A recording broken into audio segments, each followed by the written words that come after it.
I stood in the oak-paneled study of my father's estate, watching the lawyer shuffle through papers while my stepsister Amelia dabbed at dry eyes with a monogrammed handkerchief. My father's portrait loomed above the fireplace, his stern gaze, following me even in death, a constant reminder that I was never the daughter he wanted. The last words he ever said to me echoed in my mind. "You never deserved anything, Tia." Before we jump back in, tell us where you're tuning in from, and if this story touches you, make sure you're subscribed, because tomorrow I've saved something extra special for you. 3 days dead, and he was still finding ways to hurt me. The reading of the will was a formality. I already knew what it would say. Who would get the family business, the mansion, the summer house in Maine, the classic car collection? It wouldn't be me. It never was. Still, something made me show up. Perhaps the last foolish hope that my father might have had a change of heart in his final moments. That perhaps somewhere beneath his cold exterior, he had loved me after all. As per the last testament of Oliver Montgomery, the lawyer, Mr. Harrington began, clearing his throat as he adjusted his wire-rimmed glasses. I, being of sound mind and body, hereby bequeath the entirety of my estate, including Montgomery Investments, all properties, vehicles, and financial holdings to my daughter, Amelia Montgomery. Amelia clutched her husband Denny's hand, her perfectly manicured nails digging into his skin as she feigned shock. The theatrical gasp she let out might have won her an Oscar if anyone had been fooled. I wasn't. Neither was my Aunt Clara, who shifted uncomfortably in her seat beside me, her lips pressed into a thin line of disapproval. And to my biological daughter, Tia, Mr. Harrington continued, his voice faltering slightly as he read the next line. I leave only this, the knowledge that you never measured up. You chose your own path against my wishes, and now you must live with those choices. You never deserved anything from me. The room fell silent. I could feel everyone's eyes on me, some pitying, others simply curious to see how I would react to such a public humiliation. Even Mr. Harrington seemed uncomfortable, clearing his throat again as he struggled to maintain his professional composure. Is that all? I asked, surprised by the steadiness in my voice. 29 years of emotional abuse had taught me how to hide my pain well. I'm afraid so, Ms. Montgomery, he replied, not quite meeting my eyes. There's nothing else. Amelia's lips curled into the slightest smirk, so brief anyone else might have missed it. But I caught it. I'd been catching those smirks for 15 years, ever since my father brought home his much younger wife and her 7-year-old daughter. The daughter who somehow managed to become everything I wasn't in my father's eyes, obedient, business-minded, and most importantly, willing to be molded into his image. Well, I said, rising from my seat and smoothing down my simple black dress. Not designer like Amelia's, but dignified nonetheless. I can't say I'm surprised. Oh, Tia, Amelia cooed, her voice dripping with artificial sympathy as she stood and took a step toward me. I know this must be so difficult for you. If there's anything I can do— There isn't, I cut her off, maintaining eye contact until she was the one who looked away. For all her bravado, Amelia had always been a coward at heart. Congratulations on your inheritance. I turned to leave, my low heels clicking against the hardwood floors my father had imported from some exotic location at an exorbitant cost. Always one for appearances, Oliver Montgomery. Even the floors beneath our feet had to speak of wealth and status. Tia, wait, my Aunt Clara called, hurrying after me as I reached the foyer. She had been my mother's only sister, and after Mom died when I was 12, Clara had been the only maternal figure in my life. Don't leave like this. We should talk. There's nothing to talk about, Aunt Clara, I said, pausing at the massive front door. We both knew this was coming. Clara glanced over her shoulder to ensure we weren't overheard. Your father wasn't always like this, Tia. After your mother died, something broke in him. And when he met Valerie and brought her and Amelia into your lives, well, things changed. But this, she gestured vaguely back toward the study, this is beyond cruel. You're his flesh and blood. I smiled sadly. Blood didn't matter to him, Clara. Only obedience did. My aunt pressed her lips together, then reached into her purse. Here, she said, pressing a small key into my palm. Your mother left this with me before she died. It opens a safety deposit box at First National Bank downtown. She made me promise not to give it to you until after your father was gone. I think she knew, somehow, that it would come to this. I stared at the key, a small, unremarkable thing that suddenly felt heavy with possibilities. What's in it? I don't know, Clara admitted. I kept my promise to her all these years. Whatever it is, it's yours now. From the study, I could hear Amelia's voice rising in excitement as she discussed what changes she planned to make to the house with Denny. Not even waiting for my father's body to be cold in the ground before redecorating. Typical. Thank you, I said, pocketing the key and giving my aunt a brief hug. I should go.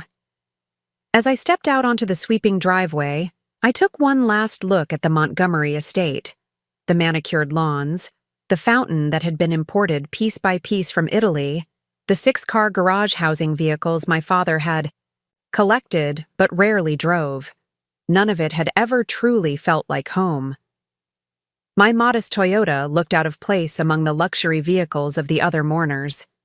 I slid into the driver's seat and sat there for a moment, letting the reality of the situation sink in. My father's final insult from beyond the grave. A lifetime of disapproval culminating in one last public rejection. I started the engine and pulled away, watching the house grow smaller in my rearview mirror. The numbness I felt was familiar, a protective mechanism I'd developed years ago. But beneath it, something else was stirring. Something that felt strangely like relief, mixed with a spark of determination? As I turned onto the main road, I realized I was smiling. Not the practiced, polite smile I'd perfected for family gatherings and corporate events. A real smile. Because for the first time in my life, I was truly free of Oliver, Montgomery's expectations and disappointments. Free to be myself without his shadow looming over me. And I had a key. A key to something my mother had left for me. Something she'd kept hidden from my father. Something she'd wanted me to have only when he could no longer interfere. I headed toward downtown, toward First National Bank and whatever waited for me there. I didn't know what my mother had left behind, but I knew one thing for certain. This wasn't over. Not by a long shot. As the weight of my father's rejection began to lift, it was replaced by something lighter, something that felt almost like anticipation. Amelia thought she had won. My father thought he'd had the last word. They were both about to discover how wrong they were. I sat in my car in the First National Bank parking lot, staring at the small key in my palm. Whatever my mother had left for me had waited 15 years. It could wait another day. I needed time to process everything that had happened. Time to breathe. Instead, I drove to the only place that had ever felt like home. Cafe Meridian, AEI, small coffee shop tucked between a bookstore and a vintage record shop downtown. I'd discovered it during my second year of college, when I'd chosen the state university instead of my father's alma mater, earning his everlasting disappointment in the process. "Tia!" Nikki called out as the bell above the door announced my arrival. She wiped her hands on her apron and came around the counter to give me a hug. "I heard about your dad. I'm so sorry." Nikki Harris had been my best friend since college. She'd opened the cafe 5 years ago with a small business loan and sheer determination, turning it into one of the most beloved spots in the city. Unlike my father, I'd supported her dream, helping her decorate and even covering shifts when she was short-staffed. She was as close to family as anyone could be. Preparing and narrating this story took us a lot of time, so if you are enjoying it, subscribe to our channel. It means a lot to us. Now back to the story. Thanks, I said, grateful for her warmth but uncomfortable with the sympathy. I'm fine, really. Sure you are, Nikki replied, seeing through me as she always did. She led me to my usual corner table, already bringing over a cup of my regular oat milk latte with an extra shot. I'm assuming it went exactly as expected? Nodded, taking a grateful sip. Everything to Amelia, but that's not the interesting part. I pulled out the key and placed it on the table between us. Nikki raised an eyebrow. What's this? Something from my mother, apparently. Aunt Clara's been keeping it for me all these years? Well, what are you waiting for? Let's go see what it is. I shook my head. Not today. Today I just want to sit here, drink coffee, and pretend none of this is happening. Nikki studied me for a moment, then nodded. Fair enough. But tomorrow, we're going to that bank together. Okay. Deal. As Nikki returned to the counter to help another customer, I pulled out my laptop and opened my emails. I had 3 new freelance project inquiries, a logo redesign for a local restaurant, a complete branding package for a startup, and a website overhaul for a nonprofit. My graphic design business was growing steadily, despite my father's prediction that I'd be begging to work for Montgomery Investments within a year. 5 years later, I was still proving him wrong. Not that he'd ever acknowledged it. I'd just started drafting a response to the nonprofit when my phone buzzed.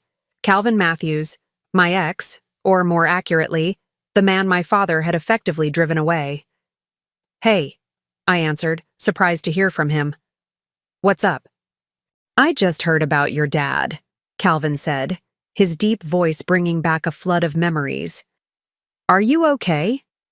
Calvin had been a talented architect with his own vision, another quality my father couldn't tolerate. After a year of subtle undermining, and not-so-subtle criticisms, Calvin had accepted a position in Seattle. He'd asked me to come with him. I had almost said yes. I'm fine, I replied, the familiar response automatic by now. It's been expected. Let me guess, Amelia got everything? How'd you know? I asked, a small smile forming despite myself. Because your father was nothing if not consistent in his favoritism. Calvin paused. I'm back in town, you know. For good. Transferred back to the home office last month. My heart skipped a beat, which I immediately tried to ignore. Oh, that's nice. Maybe we could catch up sometime? No pressure, just coffee? Through the window, I could see people hurrying past, wrapped up in their own lives and problems. Normal people with normal families, who hadn't spent their lives trying to earn a father's love that was never going to be given. I'd like that, I found myself saying. How about this weekend? Perfect, I'll text you. And Tia?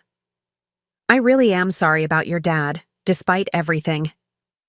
After we hung up, I sat staring at my phone.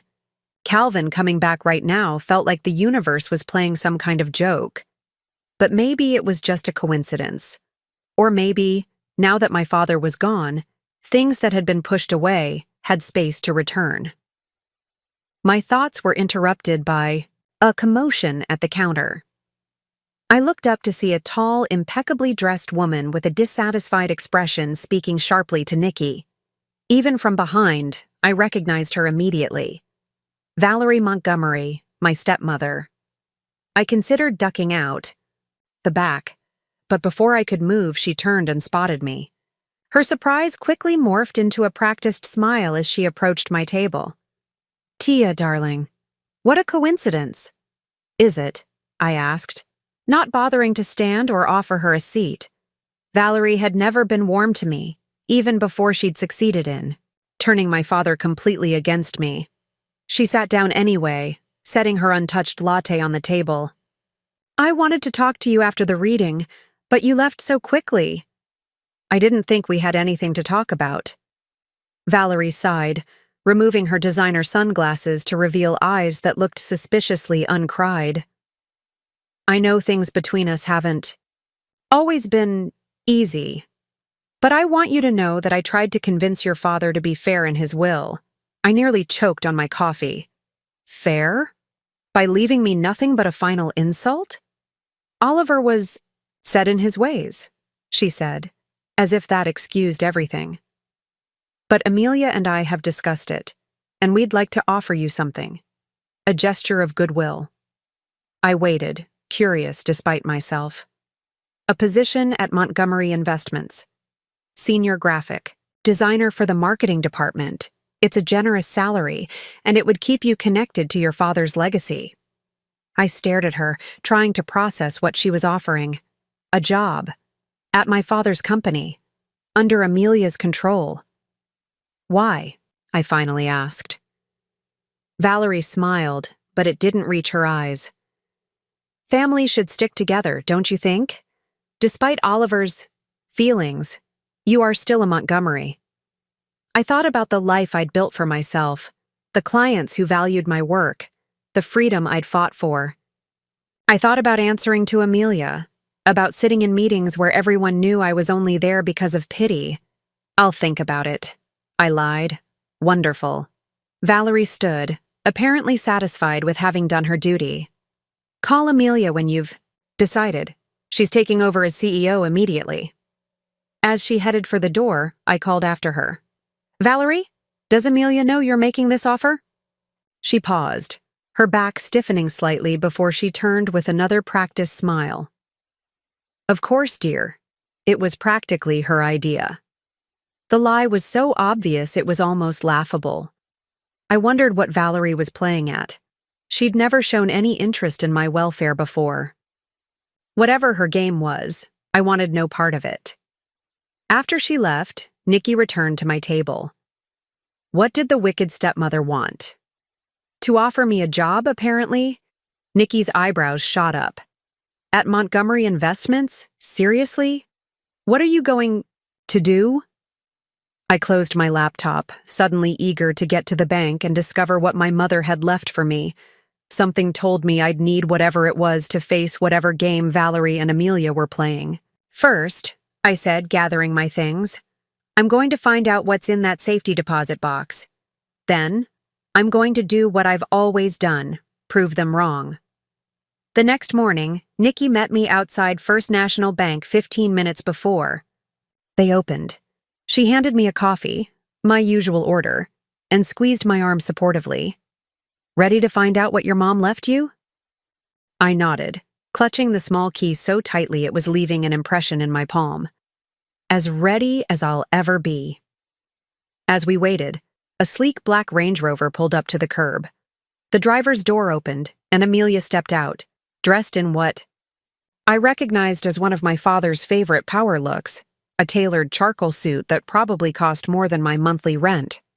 Her blonde hair was pulled back in a severe bun, and she wore the pearl earrings my father had given her for her 21st birthday.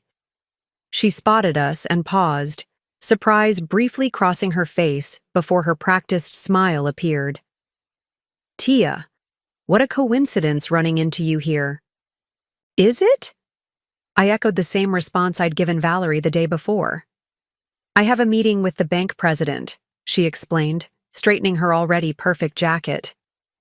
Now that I'm taking over Montgomery Investments, there are so many financial details to arrange, I'm sure, I replied flatly. Amelia's gaze flickered to Nikki, then back to me. Did Valerie speak with you yesterday? About the position? She did. And? I'm considering it. Amelia nodded, satisfied. Good. Family should be together in business. That's what Dad always said. She checked her watch, a platinum Rolex that had been our father's. I should get going. I have meetings all day. The transition has been overwhelming. As she walked past us toward the bank entrance, her perfume, the same expensive brand my father always bought for her, lingered in the air. Amazing, Nikki muttered once Amelia was out of earshot. She's been in charge for what, a day? And she's already become your father. She's been preparing for this her entire life, I said, watching Amelia greet the bank manager with the same firm handshake my father had perfected. Being Oliver Montgomery 2.0 was her entire purpose. When the bank officially opened, we were directed to a private room where a bank employee brought the safety deposit box. He left us alone, and I sat staring at the rectangular metal container, suddenly hesitant. "What if it's empty?" I asked. "What if she just left a note saying she's sorry for leaving me with him?" Nikki put her hand over mine. "Only one way to find out." Taking a deep breath, I inserted the key and turned it. The lock clicked open. Inside was a manila envelope, a small velvet jewelry box, and a USB drive. I reached for the envelope first, recognizing my mother's handwriting on the front. "For Tia, when the time is right." My hands trembled as I broke the seal. Inside was a letter, the paper yellowed with age, and several legal documents. "My dearest Tia, if you're reading this, then I'm gone, and your father has finally revealed his true nature to you completely. I always hoped he would change, that he would see the remarkable person you are. But I've prepared for the possibility that he never will. What you need to know is that Montgomery Investments wasn't solely your father's creation. It was built with my family's money that came from my grandfather's patents. The original investment contract stipulated that half the company would always belong to my bloodline, meaning you, Tia. Your father convinced me to revise our wills when you were young, telling me it was just a formality, but I always kept copies of the original documents, which I've included here. The USB drive contains all the financial records and the original investment agreements, backed up and protected. He cannot legally disinherit you from your share of Montgomery Investments. It was never his to give away entirely. I'm sorry I won't be there to protect you from his disappointment. I'm sorry I won't see the amazing woman I know you'll become. But I hope these documents will give you the security and freedom to live your life on your own terms. All my love." Mom, I stared at the letter, then at the legal documents. The original investment agreement from my maternal great-grandfather, the company formation papers listing both my parents as equal founders, and a trust document naming me as the inheritor of my mother's shares. "Holy shit," Nikki whispered, reading over my shoulder. "You own half the company." "If these documents are still valid," I said, trying to process this revelation. "It's been 15 years, and my father clearly thought he'd changed everything." I opened the velvet box next. Inside was a ring I remembered from my childhood, my mother's emerald engagement ring.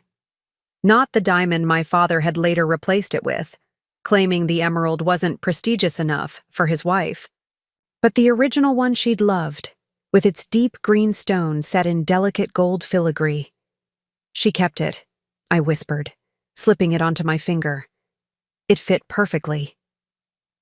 As I gathered everything back into the safety deposit box, my mind was racing. If what my mother had left was legitimate, then Amelia didn't own everything. I had a claim to half of Montgomery Investments, a company now worth billions. But that raised an important question. Had my father known about these documents? Had he deliberately tried to erase my claim, or had he simply forgotten the original agreement? The answer came as we were leaving the bank. Through the glass doors of a conference room, I spotted Amelia sitting across from the bank president, Valerie at her side. They were reviewing documents, and even from a distance, I could see Amelia's confident smile. The look of someone who believed they held all the cards. "They know," I said to Nikki as we hurried past. "They have to know. Why else would Valerie suddenly offer me a position right after the will reading?" "To keep you close," Nikki agreed. "To make you feel included without actually giving you anything. They're afraid I'll find out." And now you have. As we stepped outside into the bright morning sunshine, I felt a strange sense of calm. For years, I'd tried to earn my father's approval, bending myself into shapes that never quite fit his expectations. I'd pursued my own path not out of rebellion, but because it was the only way I could breathe. And now, I discovered that what he'd withheld from me, acceptance, recognition, my rightful place, had never been entirely his to give or take away. "What are you going to do Nikki asked as we walked to our cars. I thought about Amelia in her perfect suit, wearing our father's watch, sitting in the seat of power she believed was hers alone. I thought about Valerie's condescending offer of employment, designed to keep me under their thumb. First, I said, I'm going to call a lawyer. A good one, who isn't connected to my father's firm. And then, I smiled, feeling the weight of my mother's ring on my finger, a talisman of strength I never knew I had. Then I'm going to have coffee with Calvin. And after that, well, Amelia's always underestimated me. It's time she learned what a mistake that was. For the first time since my father's death, perhaps for the first time in years, I felt something like hope. Not the desperate hope that someday he might approve of me, but something stronger. The certainty that I was my mother's daughter too, and that legacy was just as powerful. Whatever came next, I wouldn't be facing it alone. And I wouldn't be facing it unprepared. I sat across from Hank Thornton, the lawyer Nikki had recommended. His office wasn't in a gleaming downtown high-rise like my father's attorney's. Instead, it occupied the renovated second floor of a historic building, with exposed brick walls and large windows overlooking a tree-lined street. So, Hank said, leaning back in his chair after reviewing the documents I'd brought, these are significant. Are they valid? I asked, getting straight to the point. It's been 15 years since my mother died. Hank removed his glasses, polishing them thoughtfully before responding. Based on my initial review, yes. The original agreement establishing Montgomery Investments clearly states that your mother's family provided the initial capital. The company was formed with the explicit condition that her bloodline, meaning you, would retain 50% ownership. But my father's will can't override this agreement. Hank finished for me. Your father could only bequeath what was legally his. Based on these documents, that's only half of Montgomery Investments. I exhaled slowly, still struggling to process the implications. Why wouldn't he have told me this? Or Amelia? Perhaps he thought the original agreement had been successfully amended, Hank suggested. Or perhaps he knew the truth but chose to ignore it, assuming you would never discover these documents. What do I do now? Hank steepled his fingers. Legally, you have several options. We could file a formal challenge to the will, citing these documents. That would trigger a court battle, lengthy, public, and potentially messy. Or we could approach your stepsister and stepmother directly, present the evidence, and negotiate a settlement that acknowledges your rightful ownership. The thought of sitting across a conference table from Amelia and Valerie, watching their faces as they realized their perfect inheritance was crumbling, was admittedly tempting. But something held me back. I need time to think, I said finally. This is a lot to process. Hank nodded sympathetically. Take all the time you need.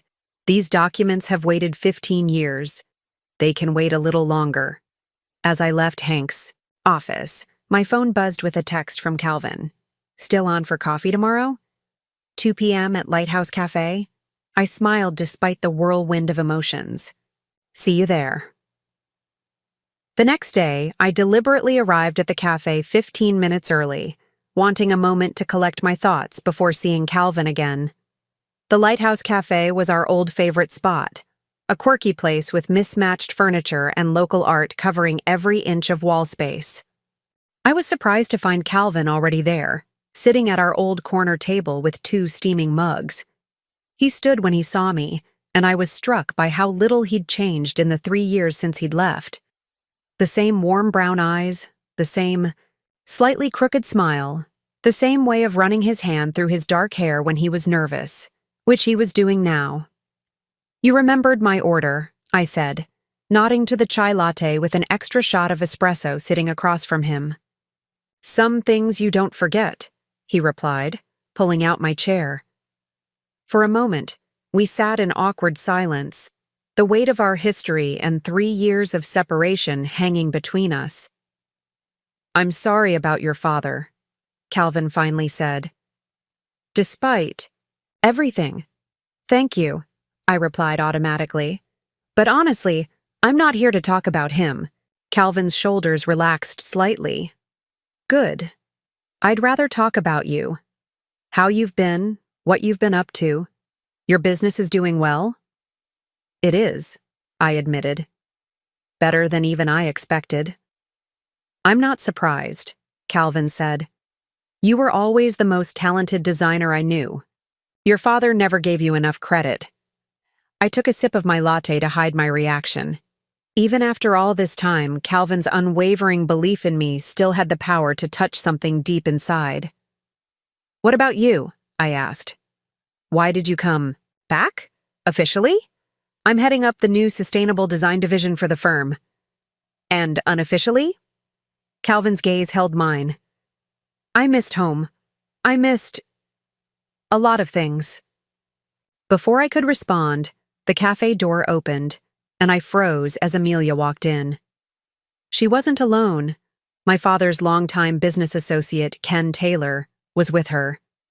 They were deep in conversation, Ken nodding seriously as Amelia gesticulated, with the precise, controlled movements she'd copied from our father.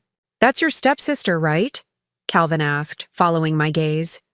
Yes, I confirmed, shrinking slightly in my seat, hoping they wouldn't notice us.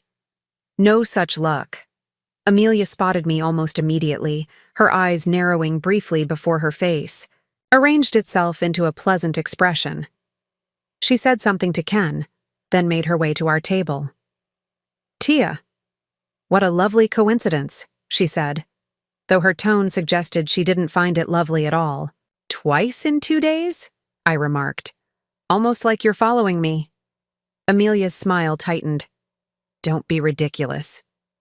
Her gaze shifted to Calvin, and recognition flickered across her face. Mr. Matthews, I didn't realize you were back in town. Recently returned, Calvin confirmed coolly. He had never bothered to hide his dislike of Amelia or my father. How nice, Amelia said, clearly thinking it was anything but. She turned back to me. Have you given any more thought to Valerie's offer? The position is still open, but we're interviewing other candidates next week. I'm still considering it, I lied. Amelia nodded, satisfied. Good. We're having a board meeting tomorrow morning to discuss the transition. Perhaps you'd like to attend. As a gesture of goodwill. I knew what she was doing. Keeping me close, making me feel included without actually giving me any power. The same tactic my father had used countless times. I'll check my schedule, I said non-committally. Wonderful. 9 a.m., the main conference room. She glanced at her watch. I should get back to Ken. We're discussing some sensitive business matters. She gave Calvin a dismissive look. Nice seeing you again, Mr. Matthews. After she left, Calvin let out a low whistle. She hasn't changed a bit. Still thinks she owns the world. She thinks she owns Montgomery Investments, at least, I said, watching Amelia return to Ken, their heads bent close together. What did she mean about a position? Are you considering working for the family company? I hesitated, then made a decision. Calvin had always been my confidant, the one person who truly understood my complicated relationship with my father. If I couldn't trust him, who could I trust? No, I said firmly. I'm considering claiming my rightful half of it. Calvin's eyebrows shot up. Your half? Quickly, I told him about the safety deposit box, my mother's letter, and the documents that proved I owned 50% of Montgomery Investments. That's huge, Calvin said when I finished. What are you going to do? I thought about Amelia's invitation to the board meeting, a meeting where they would be discussing the transition of power, a meeting she clearly didn't expect me to attend, or she wouldn't have invited me so casually. I think, I said slowly, a plan forming in my mind. I'm going to attend that board meeting tomorrow, but not as the disowned daughter they can buy off with a middle management position. Calvin's slow smile matched my growing determination. Then who will you be attending as? I twisted my mother's emerald ring on my finger, feeling its weight. The weight of her legacy, her foresight, her protection reaching out to me from beyond the grave. As Tia Montgomery, I said, 50% owner of Montgomery Investments. The decision crystallized something inside me, a resolve that had been building since I'd first read my mother's letter. This wasn't about revenge. It wasn't even about the money. It was about claiming what was rightfully mine, and in doing so, reclaiming the part of myself that had been slowly eroded by years of my father's disappointment. Tomorrow would change everything, and for once, I was ready. The Montgomery Investments. Headquarters occupied the top 10 floors of a gleaming skyscraper downtown. I'd avoided the building for years, apart from the occasional obligation to attend a company holiday party or anniversary celebration. Each visit had been marked by my father's thinly veiled disappointment and Amelia's smug superiority. But today was different. Today, I chose to be here. I dressed deliberately, a charcoal gray suit similar to the one Amelia had worn at the bank, but paired with a vibrant emerald blouse that matched my mother's ring. Professional, but distinctly me. I'd spent the previous evening reviewing the company's recent financial reports and quarterly statements, preparing myself as thoroughly as possible. The security guard at the front desk did a double take when I approached. "Ms. Montgomery," he said, surprise evident in his voice. I didn't know you were coming in today." "I'm attending the board meeting," I said calmly, holding out my hand for a visitor badge. He hesitated. "I don't have you on the list for today. Call Amelia," I suggested. She invited me herself. 5 minutes later, I was riding the elevator to the top floor, visitor badge clipped to my lapel. My heart was racing, but I kept my expression neutral. I'd learned that particular skill from years of enduring my father's criticism without revealing how deeply it wounded me. The elevator doors opened directly into the executive reception area, where Valerie was speaking with my father's longtime executive assistant, Diana. They both looked up, identical expressions of shock crossing their faces. "Tia," Valerie recovered first, her voice overly bright. "What a surprise." "Is it? Amelia invited me to the board meeting yesterday." Valerie's eyes narrowed slightly. "Did she? How thoughtful of her. But I'm afraid the meeting is for board members and executive leadership only." "I'm aware of the protocol," I said, holding my ground. "I'd still like to attend." Diana glanced uncertainly between us. "The meeting is about to start, Mrs. Montgomery. Everyone's already in the conference room." "Then we shouldn't keep them waiting," I said, starting toward the boardroom before Valerie could object further. The Montgomery Investments boardroom was exactly as I remembered it. A vast space dominated by a polished mahogany table with floor-to-ceiling windows offering a panoramic view of the city. Family portraits lined one wall, generations of Montgomerys who had built and expanded the business. My father's portrait held the place of honor, recently draped with a black ribbon of mourning. Amelia sat at the head of the table in my father's chair. The board members, 7 older men and 2 women who had served the company for decades, were arranged around her. Ken Taylor sat at her right hand, the position of trusted advisor my father had always placed him in. The conversation halted abruptly as I entered, followed by a visibly flustered Valerie. "Tia," Amelia said, not quite concealing her annoyance. "I didn't realize you'd decided to join us." "You invited me?" I reminded her, taking the only empty seat, coincidentally or not, the furthest from Amelia. "Yes, well," she said, recovering quickly. "I'm pleased you're taking an interest in the family business. As I was saying before we were interrupted, the transition plan I've developed ensures continuity while allowing for strategic growth in our core sectors. For the next 30 minutes, I sat silently as Amelia outlined her vision for Montgomery Investments.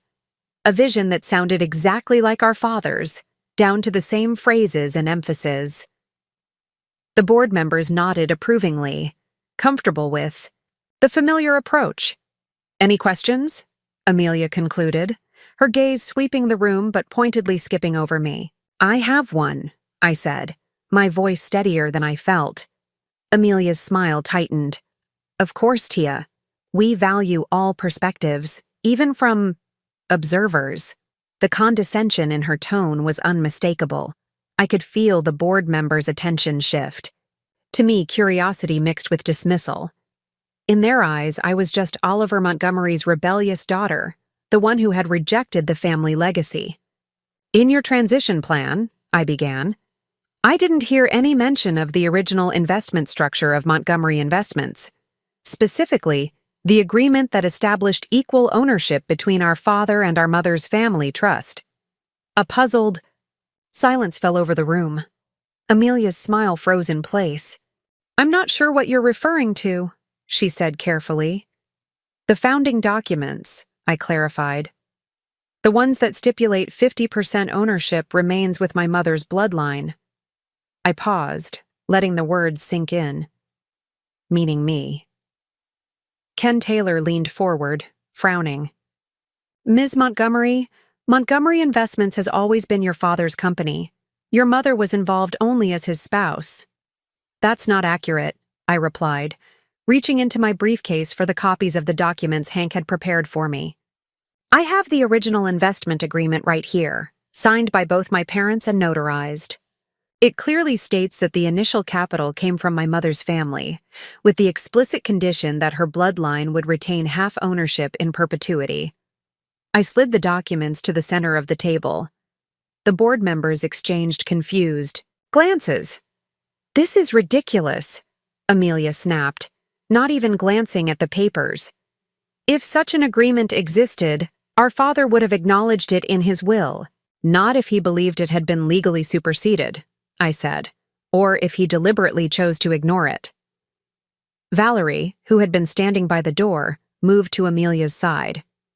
"This is hardly the time or place for this discussion," she said, her voice tight with controlled panic. "Perhaps we should adjourn and address Tia's concerns privately."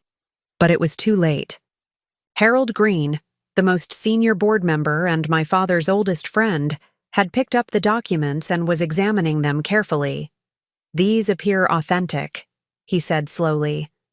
"The signatures, the notary seal. I remember your mother's family had significant wealth from some patents. Oliver mentioned it once, years ago." "This is absurd," Amelia insisted, her composure beginning to crack. "These documents could be forgeries. We need our legal team to review them." "By all means," I agreed. "My lawyer has the originals ready for authentication. He's actually waiting downstairs." It was a bluff. Hank was at his office, ready to come if needed. But the effect was immediate. Amelia's face paled, and Valerie gripped the back of her chair so tightly her knuckles whitened. "Perhaps," Harold suggested, looking troubled, "we should take a brief recess to consider this new information." Amelia stood abruptly. "Fine. We'll reconvene in 30 minutes. She fixed me with a cold stare. "Tia, a word in my office. Now." As we left the boardroom, I could hear the buzz of conversation erupting behind us. Board members who had barely acknowledged my existence were now discussing my claim with urgent concern. The balance of power had shifted, and everyone felt it. In the privacy of what had been my father's office, now cleared of his personal items and redecorated to Amelia's. "Sucks," my stepsister rounded on me. "What the hell do you think you're doing?" she hissed. "Claiming what's mine," I replied simply. "Nothing here is yours," she snarled. "Our father built this company from nothing." "With our mother's family money," I corrected her. "Something he apparently never told you." Amelia's eyes narrowed dangerously. "You really think you can walk in here after years of turning your back on this company and take half of everything? You know nothing about running a business like this." I know enough, I said, meeting her gaze. I know that the original agreement is legally binding. I know that half of Montgomery Investments belongs to me, regardless of what our father's will said. The door opened, and Valerie entered, closing it firmly behind her. Her usual polished exterior had given way to barely contained fury. "You ungrateful girl," she said, her voice low and venomous. "After everything your father did for you—" "What exactly did he do for me?" I interrupted. "Aside from making it clear I was a disappointment. From the day you and Amelia moved in?" A tense silence fell as we faced each other. The three women Oliver Montgomery had shaped in very different ways. For the first time, I wasn't backing down. "This isn't over," Amelia finally said. "Not by a long shot." "No," I agreed, moving toward the door. "It's just beginning." The next 24 hours passed in a blur of legal consultations and emergency meetings. Hank had arrived at Montgomery Investments within an hour of my call, armed with the original documents and a confidence that unnerved Amelia's hastily assembled legal team. By the end of the day, the company was in turmoil. The board had called an emergency session without either Amelia or me present, and rumors were flying through every department. I spent the night at Nikki's apartment, my own place suddenly feeling too exposed, too vulnerable to Amelia's potential retaliation. "I still can't believe you did it," Nikki said as we shared a bottle of wine on her balcony. "You actually walked into that boardroom and dropped the bomb." "I can hardly believe it myself," I admitted. But once I was there, seeing Amelia in our father's chair, acting like she owned everything, something just snapped. "Good," Nikki said firmly. "It's about time." My phone buzzed, Calvin checking. In. He'd been supportive throughout the day, offering to come over, but I'd asked for space to process everything. Still, his consistent messages of encouragement meant more than I wanted to admit. The following morning, Harold Green called me. "Directly, Ms. Montgomery, Tia," he began, his voice grave. "The board has reviewed the documents your attorney provided, and we've consulted with outside counsel." I held my breath, waiting. "The agreement appears to be binding," he continued. "Your mother's family trust did indeed provide the seed capital for Montgomery Investments, with the explicit condition that her bloodline, meaning you, would retain 50% ownership." Relief flooded through me, quickly followed by a new anxiety. "What happens now?" "The board has called a special meeting for this afternoon. We would like both you and your stepsister to attend. There are matters that need to be addressed."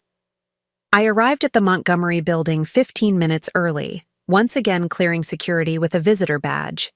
This time, however, Diana met me at the elevator. "Ms. Montgomery," she said, her tone more respectful than yesterday. "The meeting has been moved to the executive conference room on the 47th floor. If you'll follow me." The executive conference room was smaller than the boardroom, more intimate. The entire board was already seated when I arrived, along with Hank and two other attorneys I didn't recognize. Notably absent were Amelia and Valerie. Harold rose to greet me. "Thank you for coming, Tia. Please, have a seat." I sat across from him, Hank at my side. "Where's Amelia?" "She'll be joining us shortly," Harold said, exchanging glances with the other board members. "But before she arrives, there's something we need to discuss with you privately." My stomach tightened. "What is it?" Harold nodded to one of the unknown attorneys who slid a folder across the table to me. "In reviewing the company records, we discovered something concerning." I opened the folder to find financial statements, transfer records, and corporate minutes, many with highlighted sections. "What am I looking at?" I asked, overwhelmed by the technical financial jargon. Hank leaned forward, scanning the documents. "If I'm reading this correctly, these appear to show unauthorized fund transfers from Montgomery Investments to offshore accounts." "Unauthorized by whom?" I asked. By the board, Harold said grimly. By anyone except your father and, more recently, Amelia. I looked up sharply. Are you saying they were embezzling from the company? Not exactly, the attorney clarified. The funds were being moved through a complex network of shell companies, eventually ending up in accounts controlled by your father. It appears he was systematically draining capital from the company for at least the past 8 years. But why? He owned half the company outright. We believe, Harold said carefully, that he was attempting to insulate these assets from any potential claim you might make. The realization hit me like a physical blow. He knew about the original agreement. He knew I had a claim to half the company. It appears so, Harold confirmed. And he was taking measures to ensure that if you ever discovered the truth, there would be less for you to claim. I sat back, stunned. All these years I'd believed my father had simply written me off, disappointed in my choices and focused entirely on Amelia. But the truth was far worse. He'd been actively working against me, hiding assets, preparing for the possibility that I might someday assert my rights. How much? I asked, my voice barely audible. At least 300 million, the attorney replied. Possibly more. We're still tracing the movements. The door opened, and Amelia entered with Valerie and Ken Taylor close behind. Amelia's usual composure was notably absent. Her face was drawn, her movements tense. What is this about? She demanded, taking in the scene before her. Why wasn't I informed about this meeting until 30 minutes ago? Please sit down, Amelia, Harold said, his tone leaving no room for argument. We have serious matters to discuss. Amelia reluctantly took a seat, as far from me as possible. Valerie remained standing, her hand on Amelia's shoulder in a protective gesture. The board has reviewed the documents Ms. Montgomery provided, Harold began. We've confirmed their authenticity and legal standing. Tia Montgomery is, indeed, the legal owner of 50% of Montgomery Investments through her mother's family trust. Amelia's face hardened. That's impossible. My father— Your father was well aware of this agreement, Harold interrupted, pushing another copy of the folder toward her. And based on these financial records, he took deliberate steps to hide assets from the company in anticipation of this day. Amelia stared at the folder but didn't open it. I don't know what you're talking about. The offshore accounts, Amelia? Ken said, speaking for the first time. His expression was grim. The transfers that you've continued since your father's death. The blood drained from Amelia's face. Those were authorized transactions, for tax purposes. No, Harold said firmly. They were not authorized by the board, and they go well beyond any legitimate tax strategy. They constitute a breach of fiduciary duty, possibly even fraud. Valerie stepped forward. This is outrageous. Oliver built this company.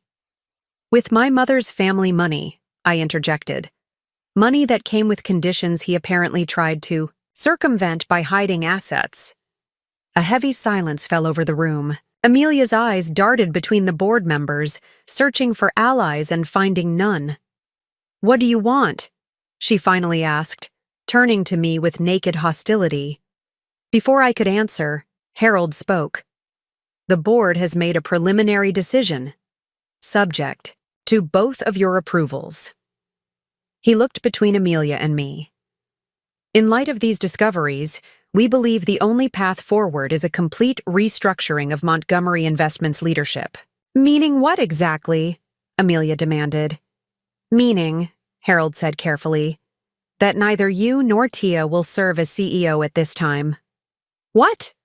Amelia's voice rose sharply. That position is mine.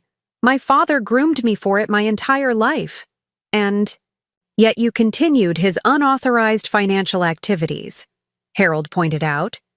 Activities that, if made public, could seriously damage the company's reputation and stock value. The board proposes, he continued, a co-chairmanship arrangement. Both of you will sit on the board as equal representatives of your respective ownership stakes. Operational control will temporarily pass to Ken Taylor as interim CEO, while we conduct a proper search for permanent leadership. This is a coup, Amelia spat. You can't do this. Actually, Hank interjected, with Ms. Montgomery controlling 50% of the company and the board's majority support, they absolutely can. Amelia turned to me, her eyes blazing with hatred. You did this. You destroyed everything my father built. No, I said quietly. I reclaimed what was rightfully mine. What he tried to take from me. Ms. Montgomery, Harold addressed Amelia, you have a choice. Accept the board's decision and work within the new structure, or face the possibility of more severe consequences should we choose to pursue an investigation into these financial irregularities. The threat hung in the air, unmistakable. Amelia's legal exposure was significant, something she clearly hadn't considered until this moment. Fine, she finally said, her voice cold. But this isn't over, not by a long shot. As she stormed out, Valerie trailing behind her, I felt no triumph, only a profound sense of clarity. My father's rejection hadn't been about my choices or my personality. It had been about control he feared losing if I ever discovered the truth about my inheritance, and now that I had, nothing would ever be the same again. The days following the board meeting were a whirlwind of activity. Press releases were carefully crafted, announcing a planned leadership transition at Montgomery Investments. The financial irregularities remained confidential, contained within a small circle of board members and attorneys. I found myself suddenly thrust into a corporate world I had deliberately avoided for years. There were meetings with department heads, strategy sessions, and endless financial briefings. Ken Taylor, as interim CEO, was professional but distant, clearly caught between his loyalty to my father and his duty to the company. By the end of the week, I was exhausted and overwhelmed. I sat in the small office that had been assigned to me, not the executive suite Amelia occupied, but a respectable space with a decent view, trying to make sense of the quarterly projections report. A knock at the door interrupted my concentration. Diana stood in the doorway, her expression carefully neutral.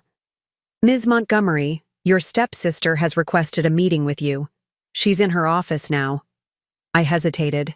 Since the board's decision, Amelia and I had carefully avoided direct interaction, communicating through assistants and emails when necessary. Did she say what it's about? No, ma'am. Just that it's important and private. Curiosity won out over caution. Tell her I'll be there in 5 minutes. Amelia's office, my father's old domain, had been further transformed in the past week. All traces of Oliver Montgomery had been erased, replaced by Amelia's sleeker, more modern aesthetic. She sat behind the massive desk, typing furiously, on her laptop, and didn't look up when I entered. You wanted to see me? I prompted, remaining standing. Amelia finished whatever she was typing, then closed her laptop with deliberate slowness. Yes, please sit down. I took one of the chairs. Across from her, keeping my expression neutral. What's this about? I've been doing some thinking, she said, her tone businesslike. About our current situation and how we might move forward more productively. I'm listening. This arrangement, the co-chairmanship, is untenable. We both know it. The company needs clear leadership, not division at the top. I couldn't argue with that assessment. The past week had made it clear that Amelia and I had fundamentally different visions for Montgomery Investments.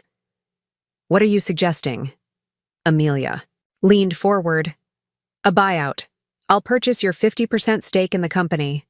You'll be extraordinarily wealthy, free to pursue your design career or whatever else interests you, and I'll have the clear leadership authority the company needs.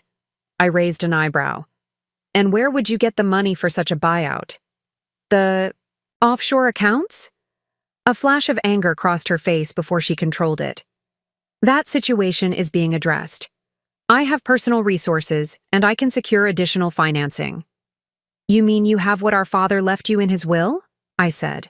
The will where he explicitly stated I deserve nothing. Business and personal feelings are separate matters, Amelia replied stiffly. This is a business proposal, nothing more. I studied her carefully.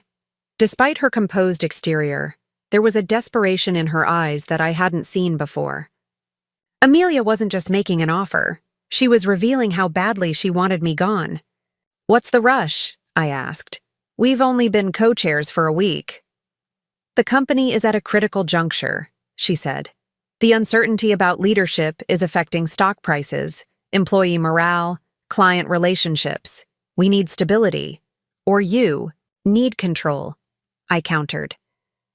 The same control our father had, the control he groomed you for. Amelia's professional mask slipped slightly. I earned that control. I spent my entire life learning this business, preparing to lead it. While you were off pursuing your artistic dreams, I was here, working alongside Dad, earning his trust, earning my place, and helping him hide assets from me, I asked pointedly. Her eyes narrowed. I did what was necessary to protect the company. You mean to protect your inheritance? Is there a difference? She shot back. This company was his life, his legacy. And my mother's, I reminded her. Her family's money made it possible. We had reached an impasse, both of us aware that we were repeating arguments that had no resolution.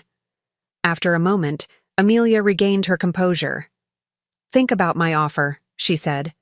I'm prepared to be extremely generous. I stood up. I'll consider it. As I reached the door, Amelia spoke again.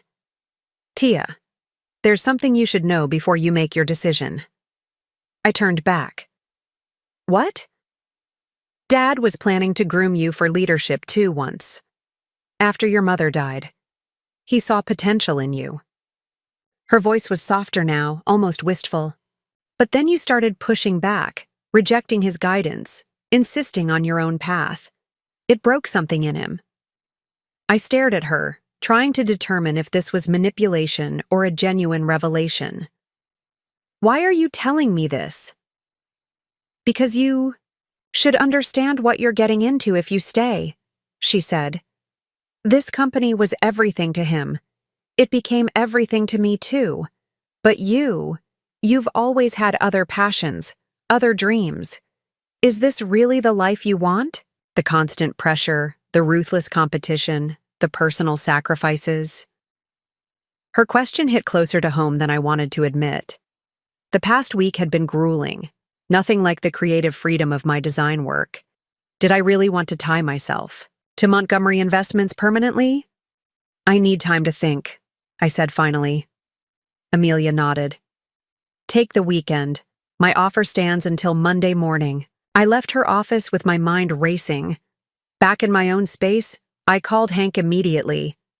She wants to buy me out, I explained after outlining Amelia's proposal. Is that something I should consider? It depends on what you want, Hank replied carefully. Financially, it could be extraordinarily beneficial, but once you sell, you'll have no further say in the company your mother helped build. After hanging up, I stared out the window at the city below. The rational choice seemed clear. Take the money, invest it wisely, and continue building my design business without the complication of Montgomery Investments. I'd be set for life, free from the corporate world I'd never wanted to join. And yet, something held me back.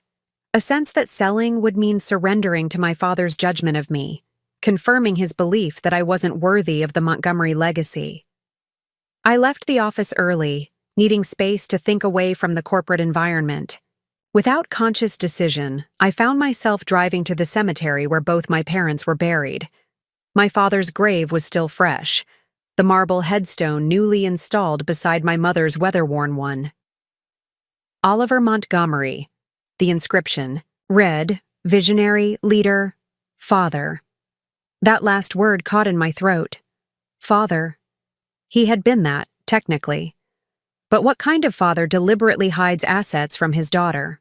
What kind of father's last words are, You never deserved anything. I turned to my mother's grave, touching the cool stone gently. What would you want me to do? I whispered. No answer came, of course. But as I stood there, I remembered something. My mother had told me long ago, when I was struggling with a difficult choice as a child. The right path isn't always the easiest one, Tia, but it's the one that lets you look in the mirror and recognize yourself. By the time I left the cemetery, my decision was made. Not the easiest path, certainly, but the one that felt true to who I was, who I had become despite my father's rejection. I pulled out my phone and made 2 calls. The first to Calvin, asking if he was free for dinner. The second to Hank, giving him clear instructions for Monday morning. I wasn't going to sell. I was going to stay and fight for my place at Montgomery Investments, not because I needed my father's approval or Amelia's acceptance, but because I had earned it, because it was mine by right, and because sometimes the best revenge isn't walking away. It's staying and changing everything. Dinner with Calvin that evening was exactly what I needed, a chance to step away from the corporate drama and gain perspective. We met at Riviera, a small Italian restaurant we'd frequented years ago, tucked away on a quiet side street. You look exhausted, Calvin said as we settled into our corner table. Is that your professional architect's assessment? I teased, grateful for his directness. No, that's my I've known you for 7 years assessment. He studied me carefully. The corporate world doesn't suit you. I sighed, taking a sip of the wine he'd ordered. He still remembered my preference for bold reds. Is it that obvious? Me? Yes. You've always been happiest when you're creating, not when you're sitting in meetings or analyzing spreadsheets. And yet here I am, co-chair of Montgomery Investments. I shook my head. It's not how I imagined my life would go. So why not take the buyout? Calvin asked. You said yourself it would be more than enough to set you up for life, let you focus on your design work. It's complicated, I admitted. Part of me wants to take the money and run, but another part doesn't want to give Amelia the satisfaction. I smiled ruefully. That's part of it, but it's more than that. I struggled to articulate the feeling that had been growing inside me. My entire life, my father made me feel like I wasn't enough. Not ambitious enough. Not business-minded enough. Not Montgomery enough. Taking the buyout feels like proving him right. Calvin reached across the table, covering my hand with his. Or it might be the ultimate proof that you're making choices for yourself, not for his approval. His touch was warm, familiar. I'd forgotten how easily he could see through me, challenge my thinking without making me feel judged. There's something else, I said quietly. Something I haven't told anyone except Nikki. I'm listening.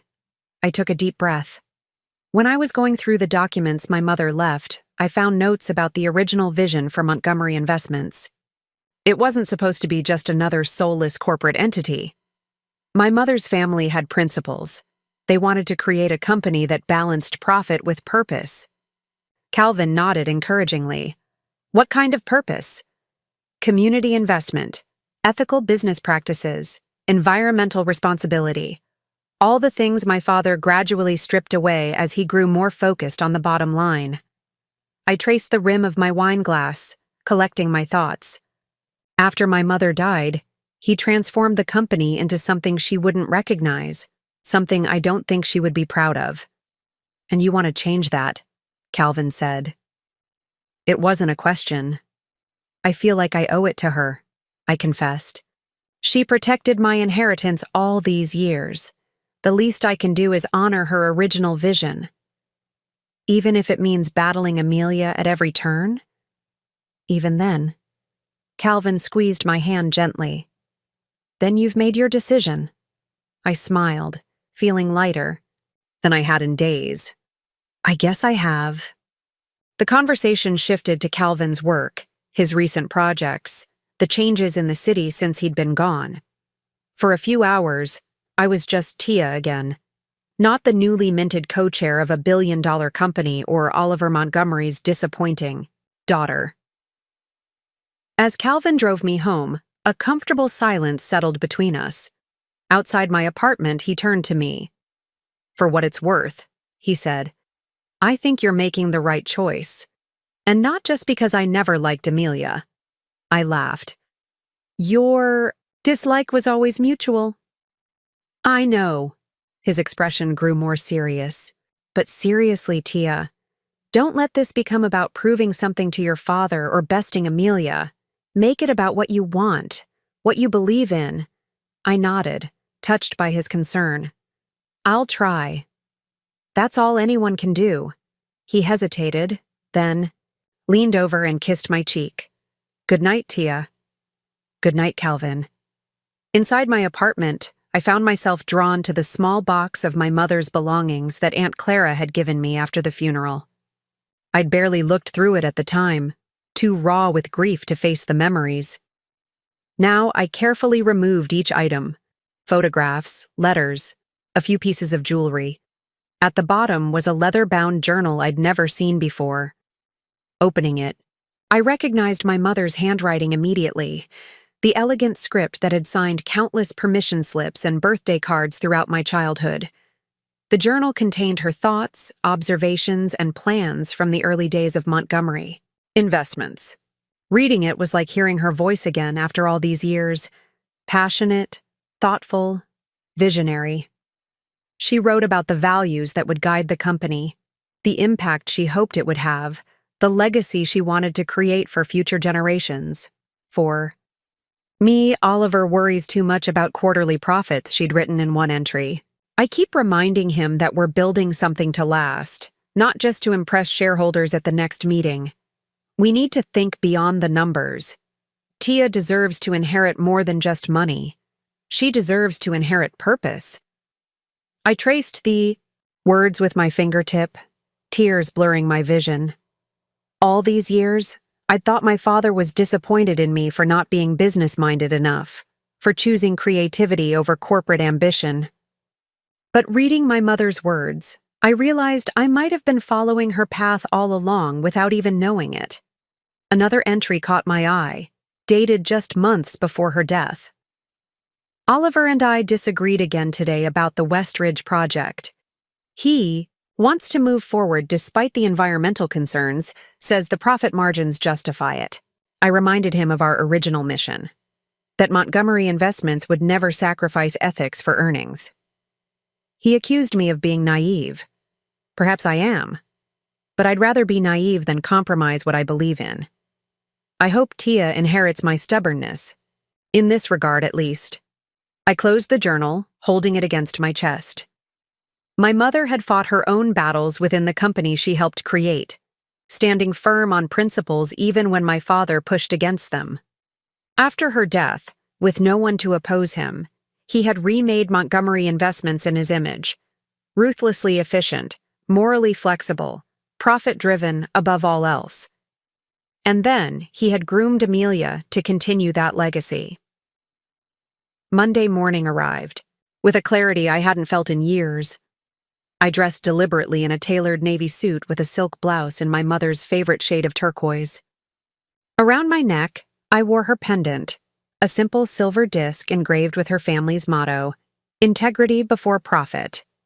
When I arrived at Montgomery Investments, Hank was waiting in the lobby. "Are you sure about this?" he asked as we rode the elevator. "Up. Once we start down this path, there's no easy way back." "I'm sure," I replied, my mother's journal safely tucked into my briefcase. It's time for Montgomery Investments to remember its roots. The boardroom was already full when we entered. Amelia sat at one end of the table, flanked by her attorneys. Her expression was smug, confident, clearly expecting me to accept her buyout offer. "Good morning," I said pleasantly, taking my seat at the opposite end. "Thank you all for coming." "I believe we know why we're here," Amelia said, nodding to her lead attorney. "Shall we proceed with the buyout agreement?" "Actually," I replied, "that's not why I called this meeting." Amelia's smile faltered. "Excuse me?" I'm not selling my shares, I said clearly. Not now, not ever. The confident expression dropped from Amelia's face. You can't be serious. We had an agreement. No, we didn't, I corrected her. You made an offer. I considered it, and I'm declining. This is absurd, she snapped. What do you possibly hope to gain by staying? You've made it abundantly clear you have no interest in this business. That's where you're wrong, I said, opening my briefcase and removing my mother's journal and a stack of documents Hank had prepared. I have every interest in this business, just not the way it's been run in recent years. I slid copies of the documents down the table, a comprehensive proposal for restructuring Montgomery Investments, returning it to the balanced approach my mother had envisioned. What is this? Amelia demanded, flipping through the pages with growing alarm. The future of Montgomery Investments, I replied simply. A return to its founding principles. And with that declaration, the battle lines were drawn. The Montgomery legacy was at stake, and this time, I was fighting for more than just my share. I was fighting for my mother's vision, for the company that should have been, and for the daughter who finally understood her own worth. The board meeting ended in a stalemate. My proposal, to redirect Montgomery Investments toward a more balanced approach that honored its founding principles, was met with skepticism from some board members and outright hostility from Amelia. But I had caught them off guard, and several directors seemed intrigued by the vision I'd presented, particularly Harold Green, who remembered the company's early days under both my parents' leadership. We'll need time to review this thoroughly, Harold had said, effectively tabling any immediate decision. This represents a significant strategic shift. Amelia had stormed out the moment the meeting adjourned, but not before fixing me with a look of pure venom. You have no idea what you've started, she'd hissed. Now, 3 days later, I sat in Nikki's cafe after hours, surrounded by spreadsheets, market research, and company archives. Calvin leaned against the counter, making fresh coffee, while Nikki and Aunt Clara helped sort through the mountain of information I'd gathered. The environmental initiatives alone would require a complete restructuring of at least 3 divisions, Nikki pointed out, reviewing my notes. Are you sure the board will go for this? They will if I can prove it's profitable, I replied. That's the key, showing that ethical business practices and profitability aren't mutually exclusive. Your mother always believed that, Aunt Clara said, looking up from the old company newsletter she was reviewing. She used to say that short-term profit at the expense of long-term sustainability was fool's gold. I smiled, grateful for Clara's presence. As my mother's sister, she was one of the few people who remembered the original vision for Montgomery Investments. The problem, Calvin said, setting down fresh mugs of coffee, is that Amelia isn't going to sit back and let you reshape the company. She's been raised to believe in Oliver's approach, maximize profits at all costs. I know, I sighed. And she has allies on the board, people who've benefited from my father's way of doing business. So what's your strategy? Nikki asked. You can't just present a vision and hope they embrace it. She was right. I needed more than idealism to win this fight. I needed a concrete plan, allies of my own, and leverage, something that would make the board take my proposals seriously. I need to start with small victories, I said, thinking aloud. Projects that demonstrate my approach can work without threatening the entire corporate structure at once. Like a proof of concept, Calvin nodded. Smart. I also need to understand where each board member stands, I continued. Who might support me? Who's firmly in Amelia's camp? Who could be persuaded? Harold Green seems sympathetic, Clara offered. He and your mother were always friendly. And Ken Taylor, I added. As interim CEO, his opinion carries significant weight. He's been professional with me so far, but I don't know where his true loyalties lie. What about the offshore accounts? Nikki asked. Could you use that as leverage? I shook my head. The board's keeping that quiet to protect the company's reputation. If it became public, it would hurt everyone, including me. So it's a standoff, Calvin observed. For now, I agreed. But Amelia has an advantage. She knows the company inside and out. I'm still playing catch-up. But you have advantages too, Clara said. Fresh perspective, your mother's original vision, and skills your father never valued but might be exactly what the company needs now. I looked up, intrigued. What do you mean? Your design background, she explained. You understand how to communicate ideas visually, how to make complex concepts accessible. That's powerful, especially if you're trying to win people over to a new vision. She was right. My creative skills, the very talents my father had dismissed, might be my greatest asset in this battle. I have another advantage, I realized. Amelia expects me to play by my father's rules. Ruthless, underhanded, winner takes all. She's preparing for that kind of fight. But that's not your style, Nikki said. Exactly. If I approach this differently, it might throw her off balance. We worked late into the night, developing a strategic plan that would unfold in 3 phases. First, I would focus on building relationships with key players within the company, not just board members, but division heads, project managers, and influential employees. I needed to understand the organization from the ground up, not just from the boardroom down. Second, I would identify specific projects where my approach could demonstrate immediate value, initiatives that would showcase how ethical business practices could enhance, not hinder, profitability. Finally, and most importantly, I would reclaim my mother's legacy by uncovering and sharing the original Montgomery investment story, not as ancient history, but as a blueprint for the future. By the time we finished, it was past midnight. Nikki and Clara had gone home, leaving Calvin and me to pack up the remaining materials. This won't be easy, he said, helping me organize the folders into my briefcase. Amelia's had years to entrench herself in the company culture. I know, I admitted. But I have to try, not just for me, but for my mother, for what the company was supposed to be. Calvin's gaze was warm as he studied me. You've changed since all this began. You seem, I don't know, more centered somehow. I considered his observation. Maybe I am.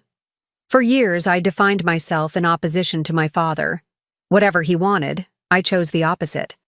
It was a kind of rebellion, but it was still letting him dictate my choices in a way. And now?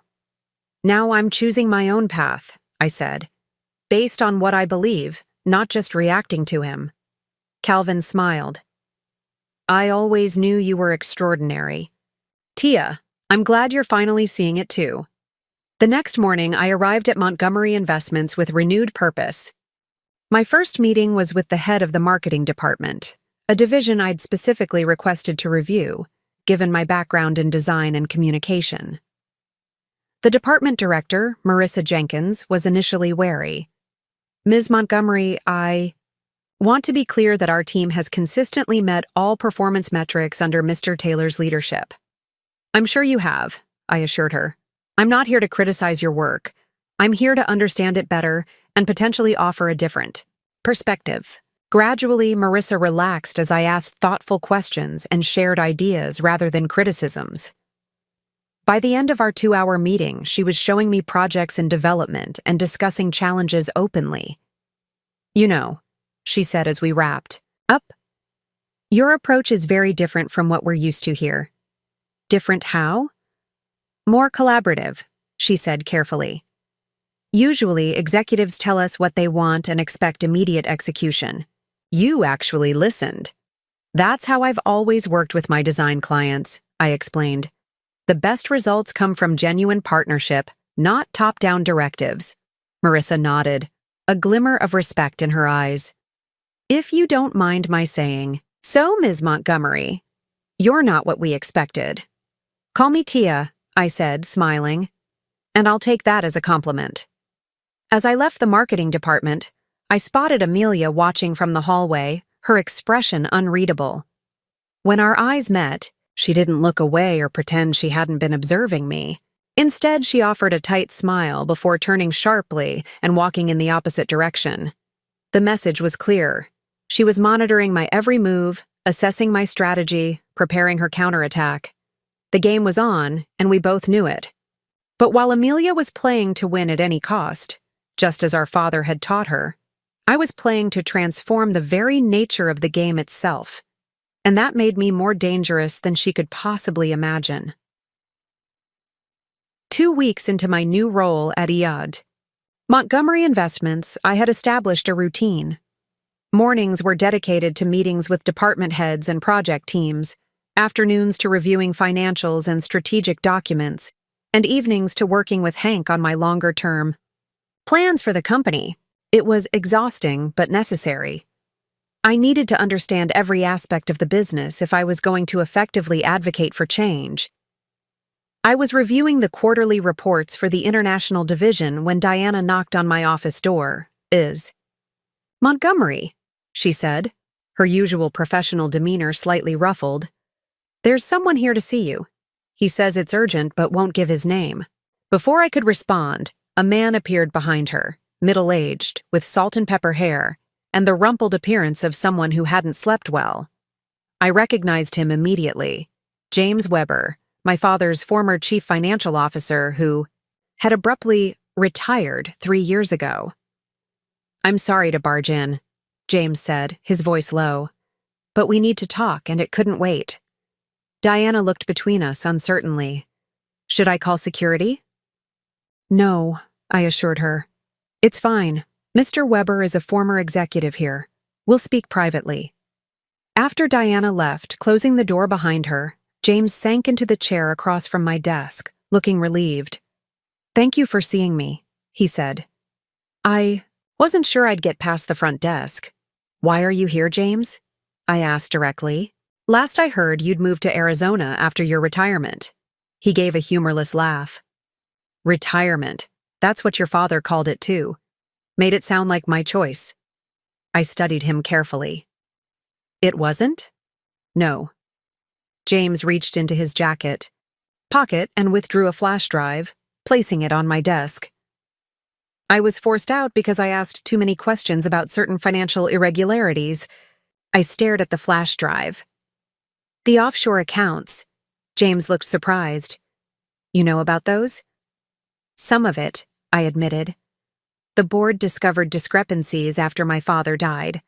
They've been investigating quietly." "Then you don't know the whole story," James said grimly. "Those accounts weren't just about hiding assets from potential claims. They were about hiding something much worse." A cold feeling settled in my stomach. "What do you mean?" "Your father was involved in some—" James hesitated, choosing his words carefully. "Questionable business practices, specifically with the East Ridge Development Project in Southeast Asia." I vaguely recalled the project, a massive resort and residential development that had been one of my father's proudest achievements, despite controversy over its environmental impact. What kind of questionable practices? Bribes to local officials, falsified environmental impact studies, labor violations. James counted off the offenses on his fingers. I discovered the paper trail while reviewing the project financials. When I brought my concerns to your father, he made it clear I had 2 choices. Take an early retirement package with a generous non-disclosure agreement, or face legal consequences for mishandling company funds. "He threatened to frame you," I translated. James nodded. "I had a family, a mortgage, college tuitions to pay. I took the deal and kept quiet." "Until now," I observed. "Why come forward after all this time?" "Because when I heard that you were challenging Amelia for control of the company, I realized there might finally be a chance for things to change." He gestured to the flash drive. "Everything's there. Documents, emails, transfer records. I kept copies of everything, against the terms of my NDA." "That was risky," I remarked. "It was insurance," James corrected. "In case your father ever tried to renege on our agreement." I picked up the flash drive, turning it over in my hand. And Amelia? Was she involved in any of this? James shook his head. Not directly, not when I was there. But she was your father's protégé, learning his methods. I'd be surprised if she wasn't aware of at least some of his activities. Why bring this to me and not the authorities? Because this doesn't just implicate your father, James explained. It implicates Montgomery Investments as a corporate entity. If this became public, the company could face massive fines, lawsuits, even criminal charges. Thousands of innocent employees could lose their jobs. I hoped you might find a way to address the wrongdoing without destroying everything. His concern seemed genuine. Despite the risk he'd taken by keeping evidence and breaking his NDA, he still cared about the company and its people. I'll need time to review this, I said finally, and I'll need to consult with my attorney. James stood, visibly relieved. That's all I ask. Just be careful who you trust with this information. There are still people in the company who were complicit in these activities, people who would go to great lengths to keep it buried. After he left, I sat staring at the flash drive for a long time. The information it contained could be explosive, enough to destroy not just Amelia's position, but potentially the entire company. It had to be handled carefully. I called Hank, describing the situation without specifics. I need you to come to my office. There's something you need to see. While waiting for him, I couldn't resist taking a preliminary look at the files. I plugged the drive into my laptop, quickly scanning through the organized folders. James had been methodical. Each allegation was backed up with multiple forms of evidence, from emails to financial records to meeting notes. It was damning. One folder caught my attention, labeled simply Clara. Opening it, I found correspondence between my father and Aunt Clara dating back years. With growing unease, I opened the most recent email, sent just weeks before my father's death. Clara, your latest threat to expose the original investment agreement to Tia is noted. As I've told you repeatedly, that agreement was superseded legally years ago. Your continued attempts to intervene in my relationship with my daughter are unwelcome and potentially actionable. The monthly payments to your account will continue as agreed, provided you maintain your silence. Should you choose to disregard our arrangement, I'll be forced to take more drastic measures to protect my family's interests. This is my final warning on this matter. Oliver. I stared at the screen, struggling to process what I was reading. My father had been paying Aunt Clara to keep quiet about my inheritance, and she had been trying to tell me the truth, despite his threats. Why hadn't she mentioned this when she gave me the safety deposit box key? Why continue the pretense that she'd simply been honoring my mother's wishes? More importantly, had she known about the other questionable activities revealed in James's files? I was still grappling with these questions when Hank arrived. After reviewing the flash drive's contents for over an hour, his expression was grave. This is extensive, he said finally. And if authentic, extremely serious. We're talking potential violations of the Foreign Corrupt Practices Act, environmental regulations, labor laws, multiple jurisdictions, multiple offenses. Can we verify it's authentic? Some of it, yes. Financial records leave trails that can be confirmed. The emails would be harder to verify without access to the original servers. And if it is authentic? What are my options? Hank leaned back, considering. Legally, you have several. You could turn this over to the authorities, which would likely trigger criminal investigations. You could use it as leverage in your negotiations with the board and Amelia.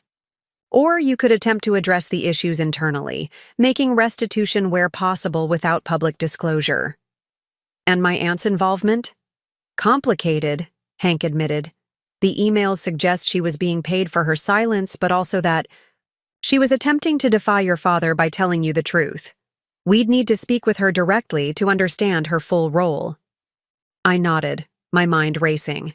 This evidence changed everything. Not just my strategy for dealing with Amelia, but my understanding of my family's history and the company my mother had helped build. I need time to think, I said finally. And I need to talk to Clara. Be careful, Hank warned. As James said, there could be others in the company with vested interests in keeping this information buried. The more people who know you have this, the greater the risk. As Hank left, I secured the flash drive in my desk safe and gathered my things to leave. The weight of what I'd discovered pressed down on me. This wasn't just about reclaiming my rightful place in the company anymore. It was about confronting decades of corruption, deceit, and moral failure, a rot that had spread from my father throughout the organization. And somewhere in the middle of it all was Aunt Clara, the one person I'd trusted completely throughout this ordeal. I needed answers from her, and I needed them now. As I headed for the elevator, my phone buzzed with a text from Calvin. Dinner tonight? I could use a break from blueprints, and you probably need one from spreadsheets. I smiled despite my troubled thoughts. Definitely. But I need to make a stop first. Can I meet you at 8? I'll be waiting, he replied. I had no idea what Clara would tell me, or how it would change my path forward. But for the first time since this all began, I felt like I was finally uncovering the complete truth. Not just about Montgomery Investments, but about my family and the legacy I had inherited. The question now was what to do with that truth, and who would be left standing when it all came to light. I drove to Aunt Clara's house directly from the office, my mind swirling with questions.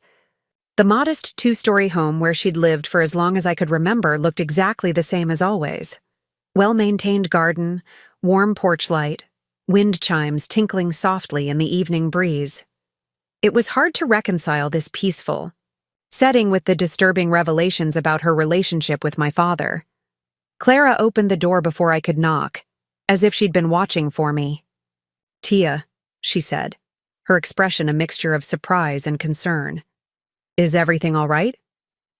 We need to talk, I replied, walking past her into the familiar living room lined with family photographs, many featuring my mother and me. Clara followed, her movements hesitant. Would you like some tea? I just made a pot. No, I said, turning to face her.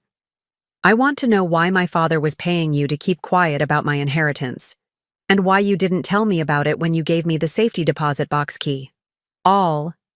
Color drained from Clara's face. She sank onto the couch, suddenly looking every one of her 65 years. How did you find out? She asked quietly. Does it matter? I countered, remaining standing. Were you ever going to tell me? Clara sighed deeply. Yes, but not until I was certain you were secure in your position at Montgomery. Not until Amelia couldn't hurt you anymore. Explain, I demanded, trying to keep the hurt from my voice.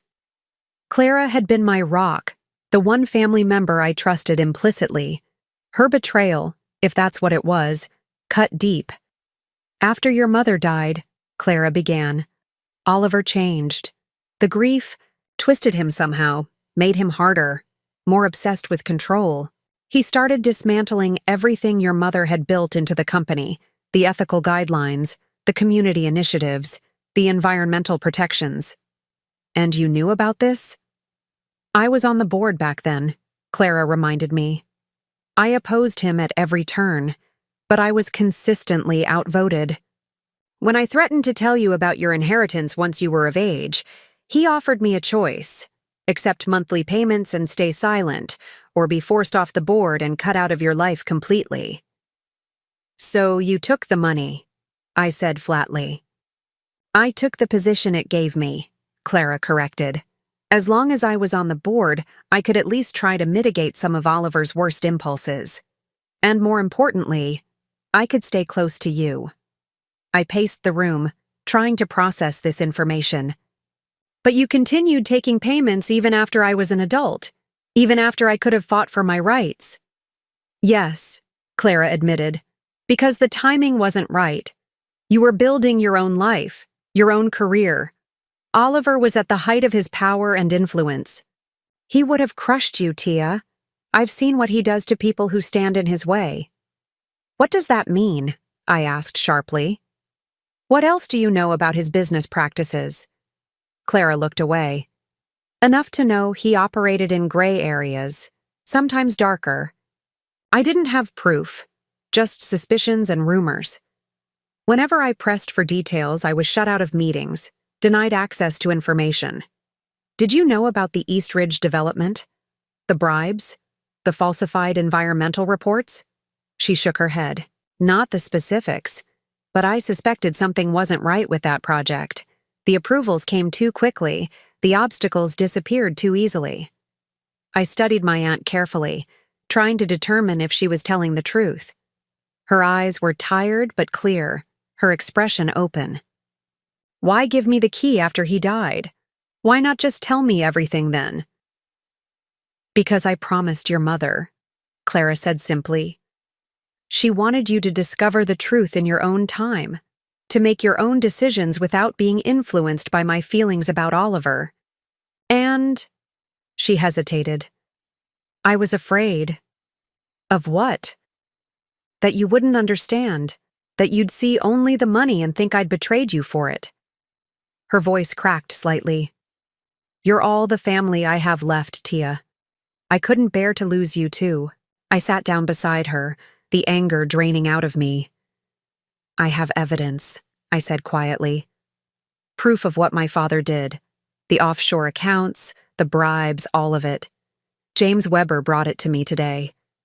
Clara's eyes widened. James? He swore he'd never speak of what he knew. He decided some things are more important than NDAs, I replied. Like making sure Montgomery Investments doesn't continue down the path my father set it on. What are you going to do with the information? Clara asked, concern evident in her voice. I don't know yet, I admitted, but I need allies, people I can trust completely. I thought you were one of them. I am, Clara insisted, taking my hand.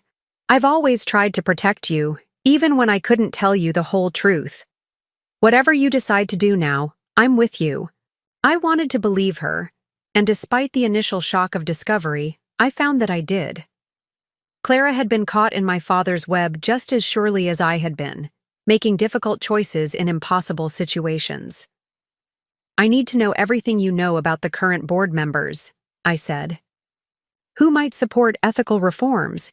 Who's firmly in Amelia's camp? Who might have been involved in my father's questionable decisions? Clara nodded eagerly. I can help with that. Harold Green is your strongest potential ally.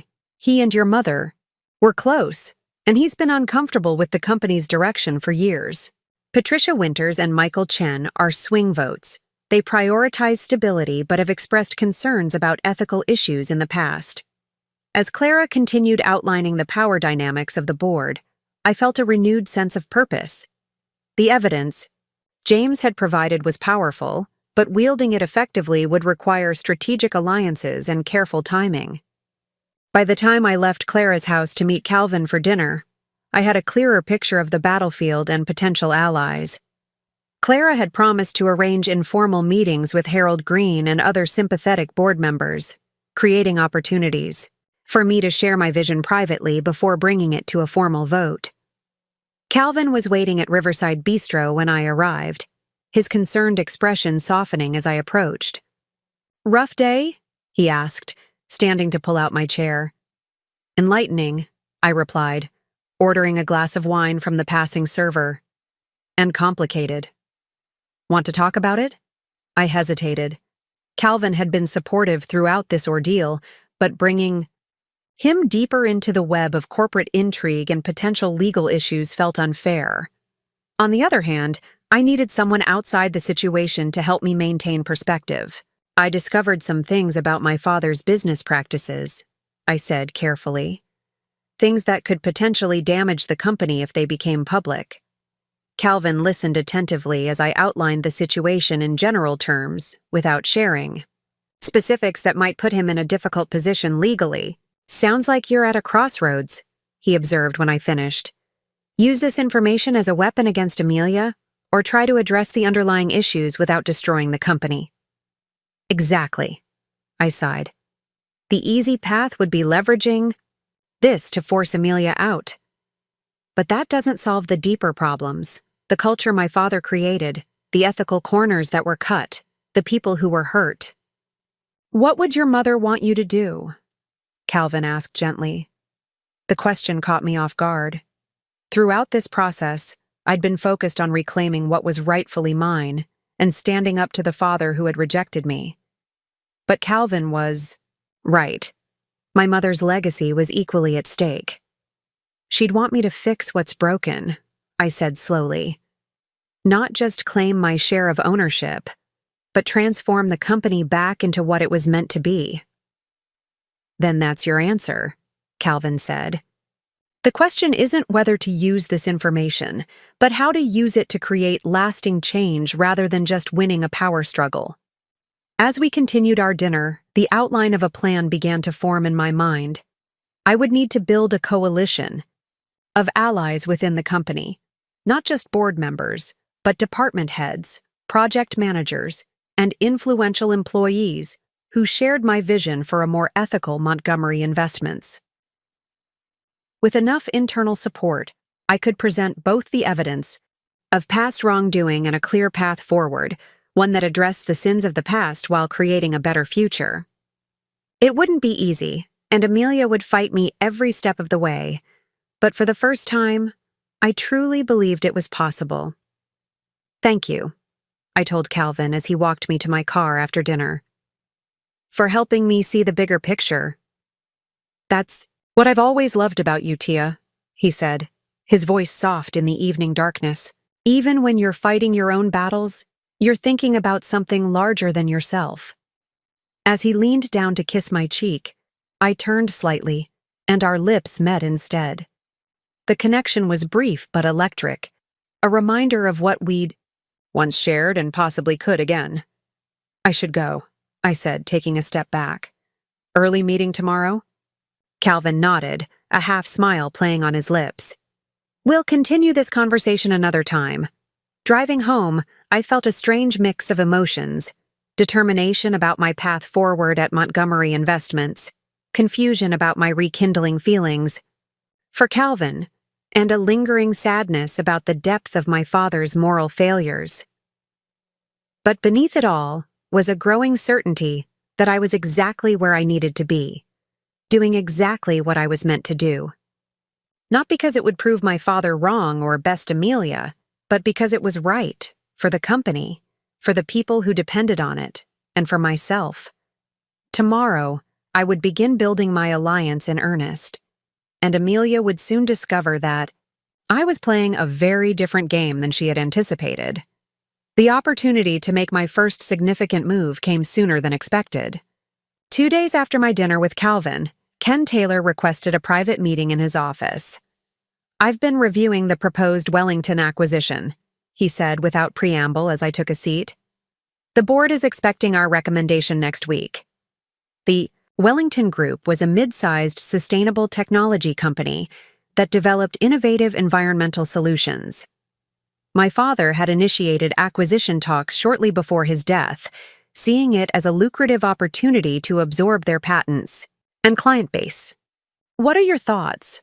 I asked, sensing Ken's hesitation. Financially, it makes sense, he admitted, sliding the proposal across his desk. Wellington's valuation is reasonable, and their tech portfolio would strengthen our position in emerging markets. But, I prompted.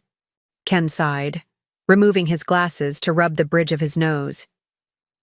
But the acquisition plan developed under your father's direction involves dismantling the company after purchase.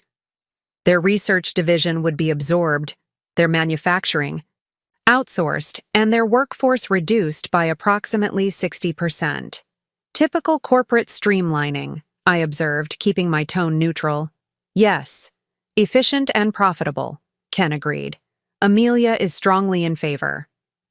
I flipped through the detailed proposal, noting the cold precision of the planned dismantling. Wellington had been built over 30 years by a husband-wife team with a genuine commitment to environmental innovation. Their company culture emphasized research, sustainability, and employee well-being, values that would be sacrificed for Montgomery's bottom line under this plan. "What if there's another approach?" I suggested, an idea taking shape. Ken looked intrigued. "What did you have in mind?" "Instead of gutting Wellington, we preserve their innovative culture and integrate it into Montgomery. Use their sustainability expertise to transform our own practices, rather than simply absorbing their patents. That would significantly reduce the immediate financial benefits of the acquisition," Ken pointed out. "In the short term, yes," I acknowledged. "But long term, we'd position Montgomery as a leader in sustainable business practices while still expanding our market reach. We'd gain not just Wellington's technology, but their reputation, their talent, and their vision." Ken studied me thoughtfully. "You sound like your mother." "I'll take that as a compliment," I said with a small smile. It was meant as one. He tapped the folder. "Draft an alternative proposal. I'll make sure it gets fair consideration alongside the original plan." I spent the weekend working with Nikki and Calvin to develop my alternative vision for the Wellington acquisition. Instead of focusing solely on financial projections, we created a comprehensive presentation that illustrated how preserving Wellington's core values could transform Montgomery's corporate culture and market position. By Monday morning, I had a compelling proposal backed by sound financial analysis. The key difference from my father's approach was perspective. His plan prioritized immediate profit, while mine balanced profit with long-term sustainability and ethical considerations. When I arrived at the executive meeting, Amelia was already there, surrounded by her usual allies. She barely glanced at me as I took my seat.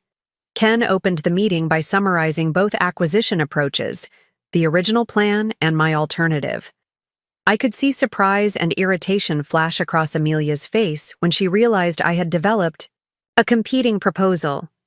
"This is irregular," she objected. "The original acquisition strategy was thoroughly vetted by our father's team. The board requested all viable options," Ken reminded her. "Ms. Montgomery's approach deserves equal consideration." When it was my turn to present, I focused on the practical benefits of my plan rather than its ethical superiority. I showed how preserving Wellington's innovative culture could give Montgomery access to emerging markets, enhance our corporate reputation, and provide sustainable growth. "This isn't just about doing good," I concluded. "It's about doing well by doing good. The business landscape is changing. Companies that ignore sustainability aren't just ethically compromised, they're strategically vulnerable." As I finished, I could see that I'd made an impact. Even Amelia's closest allies appeared thoughtful, considering the merits of my approach. "Thank you, Ms. Montgomery," Ken said. "We'll present both options to the board tomorrow for final decision." As the meeting adjourned, Harold Green approached me. "Impressive work," he said quietly. "Your mother would be proud." Amelia brushed past us, her expression thunderous. She hadn't expected me to challenge her on actual business strategy. She'd been prepared for a personal power struggle, not a battle of ideas. I had made my first major move, and it wasn't the one she had anticipated. The real fight for Montgomery Investments had begun. The board's decision came the following afternoon. After reviewing both acquisition proposals, they voted 6-3 in favor of my approach to the Wellington Group. It wasn't just a victory for my specific plan. It was a fundamental shift in the company's direction, the first tangible sign that change was possible. When the news spread through Montgomery Investments, I received surprised looks and cautious congratulations from employees who had never expected Oliver Montgomery's rebellious daughter to demonstrate genuine business acumen. Even Ken seemed impressed, nodding appreciatively when we passed in the hallway. I called Calvin first with the news, then Nikki. Both were delighted, but cautioned me that this was just the opening round. Amelia wouldn't take the defeat lying down. They were right. The next morning, I arrived at my office to find my security clearance restricted. I could no longer access certain financial systems or executive databases. "A system update," explained the apologetic IT specialist when I called to inquire. "Ms. Montgomery, that is your sister, ordered security protocols to be updated across all executive accounts." "Except hers, I'm guessing," I replied dryly. The IT specialist's uncomfortable silence was confirmation enough. It was a petty move, but effective. Without access to key data, my ability to develop and support future proposals would be severely hampered. Amelia was using her deeper knowledge of company systems and procedures to isolate me. I was contemplating my next move when Diana appeared at my door, looking anxious. "Ms. Montgomery, there's an urgent situation. The Wellington Group representatives are downstairs, demanding to speak with leadership immediately. Apparently they received some concerning information about the acquisition." I hurried to the main conference room, where I found Amelia already seated with Ken and Harold. Across the table sat Jacob and Eleanor Wellington, the company's founders, along with their legal counsel. Their expressions were grim. "What's going on?" I asked, taking the empty seat beside Harold. Eleanor Wellington, a distinguished woman in her early 60s, slid a folder across the table. "We received these documents anonymously this morning. They detail Montgomery Investments' involvement in the Eastridge development scandal, specifically the environmental violations and bribery of local officials."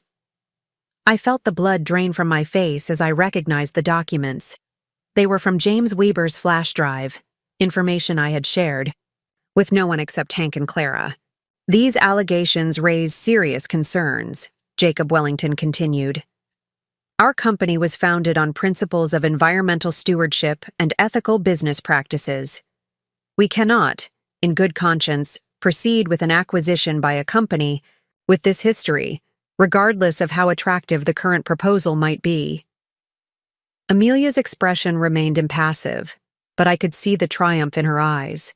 She had sabotaged the acquisition deliberately, preferring to destroy the deal entirely, rather than see my vision implemented. "Mr. and Mrs. Wellington," I said carefully, "I understand your concerns. These documents reflect past leadership decisions that do not represent the company's current direction or values." "Current direction?" Eleanor echoed skeptically. "Your father's approach to business is well documented, and from what we understand, your sister has been positioned as his successor and maintained his policies. Why should we believe anything has changed?" Before I could respond, Amelia interjected smoothly. "Mrs. Wellington, you're absolutely right to question our commitment to change. The truth is, Montgomery Investments has operated under certain pragmatic principles for decades. My sister's recent proposal represents her personal vision, not necessarily the company's established approach." Her message was clear. She was deliberately undermining the acquisition while making sure the Wellingtons saw her as the honest one and me as offering empty promises. "Perhaps," Ken suggested, "we could take a brief recess to discuss these concerns privately before continuing." The Wellingtons agreed, and as they stepped out with their attorney, I turned to Amelia. "You did this," I said quietly. "You leaked those documents to sabotage the deal. Prove it," she replied, her voice equally low. "Besides, I'm not the one who had access to damaging information about our father's business practices. That would be you, wouldn't it? Perhaps you should be more careful about what you share and with whom." The implication was clear. She knew about my meetings with James Weber and possibly even my conversations with Aunt Clara. The circle of people I could trust was shrinking rapidly. "This isn't over," I told her. "You're right," Amelia agreed, standing to leave. "It's just beginning. You won your little victory with the board, but I've spent years learning how this game is really played. You should ask yourself how much you're willing to lose to win." As she walked out, Harold gave me a sympathetic look. "The gloves are coming off," he observed. "Be careful, Tia. Your sister fights to win, regardless of the cost. I nodded, already, formulating my next move. Amelia had escalated from corporate maneuvering to outright sabotage. If I was going to save both the Wellington acquisition and my larger vision for Montgomery Investments, I would need to take risks I hadn't previously considered. The battle for my father's legacy had just become a war. I spent the next 2 days in damage control mode, working with Ken and Harold to salvage the Wellington acquisition. We managed to convince Jacob and Eleanor to postpone their decision, giving us time to demonstrate Montgomery's commitment to ethical reform. But Amelia's sabotage had done its work. The Wellingtons remained deeply skeptical. On Thursday morning, I arrived at the office to find an unusual number of employees gathered in the lobby, whispering amongst themselves. Conversations abruptly ceased when they noticed me, replaced by uncomfortable glances. "What's going on?" I asked Diana when I reached the executive floor. She handed me a tablet displaying the company-wide email that had been sent an hour earlier. It was from Amelia, announcing an emergency board meeting scheduled for tomorrow morning to address serious concerns about leadership stability and decision-making processes. "There's more," Diana said hesitantly. "The internal message boards are active this morning." I logged into the corporate intranet and immediately understood the whispers in the lobby. Somehow, personal details about my life had been posted anonymously. Everything from my college financial struggles to client disputes in my design business, to details about my breakup with Calvin. The posts stopped just short of outright defamation, but painted a picture of someone unstable, unreliable, and unfit for corporate leadership. The source was obvious. Only Amelia had both the motivation and the resources to dig into my past this way. She was undermining me publicly, trying to turn employees and board members against me before the emergency meeting. I was still processing this when my phone rang. Valerie, calling for the first time since the will reading. "We need to talk," she said without preamble. "Not at the office. Meet me at Riverside Park near the fountain in an hour." I considered refusing, but curiosity won out. Fine, 1 hour. Valerie was already waiting when I arrived, elegant as always in a tailored pantsuit, sunglasses hiding her expression. "Thank you for coming," she said, gesturing to a secluded bench. "What do you want, Valerie?" I asked, remaining standing. She removed her sunglasses, revealing tired eyes. "To warn you, Amelia is planning something for tomorrow's board meeting, something that goes beyond normal corporate politics." I studied her skeptically. "Why would you tell me this? You've always supported her over me." "Because she's becoming exactly like your father in his final years," Valerie said quietly. "Obsessed with control, willing to destroy anyone who challenges her. It's concerning." "Concerning enough that you've switched sides?" "I haven't switched sides," Valerie corrected. "I'm trying to prevent a disaster.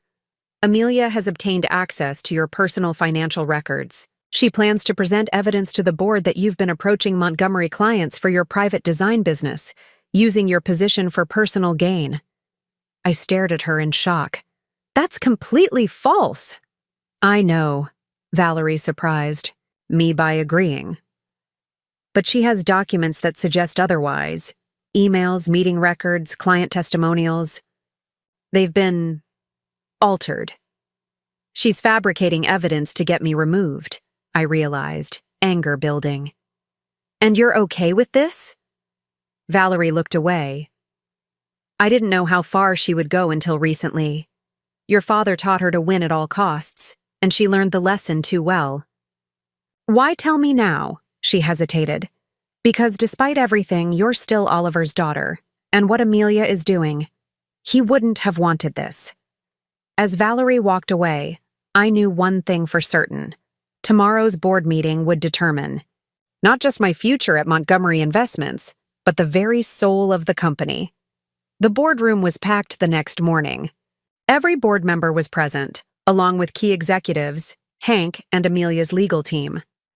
The tension was palpable as I took my seat opposite Amelia, who couldn't quite hide her smug confidence. Harold called the meeting to order, his expression grave. Ms. Montgomery has requested this emergency session to address what she describes as serious concerns about company leadership. She has the floor. Amelia rose smoothly, distributing folders to each board member.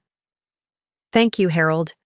I regret the necessity of this meeting, but recent events have forced me to bring certain matters to the board's attention. She launched into a meticulously crafted presentation, outlining my supposed ethical breaches, specifically using my position at Montgomery to divert clients to my design business. The evidence appeared damning. Emails showing me discussing projects with Montgomery clients, meeting records indicating private consultations, even client testimonials confirming they'd been approached for outside work. While I understand the desire to maintain one's independent career, Amelia concluded, her voice dripping with false sympathy, such conflicts of interest cannot be tolerated at the executive level.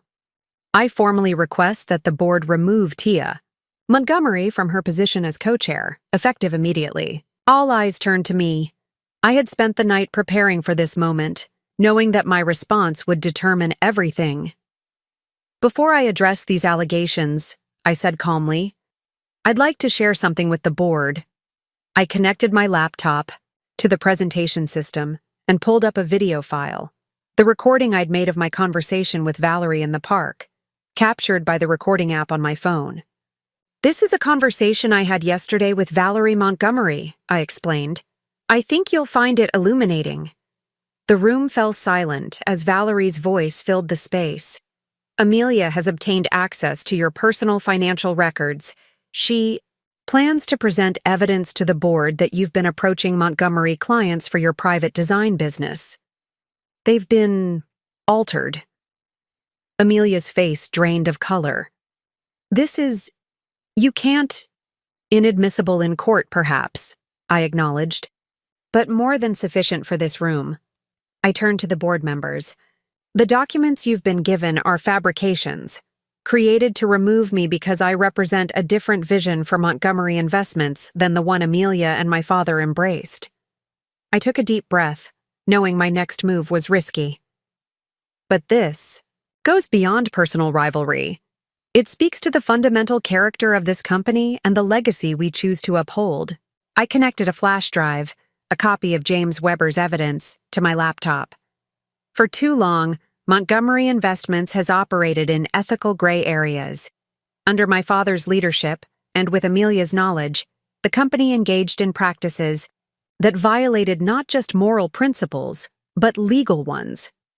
Gasps filled the room as I displayed examples of the offshore accounts, the falsified environmental reports, the bribery evidence. This is the true Montgomery legacy, one of corruption, masked by success, of profit at any cost. That's enough, Amelia shouted, standing abruptly.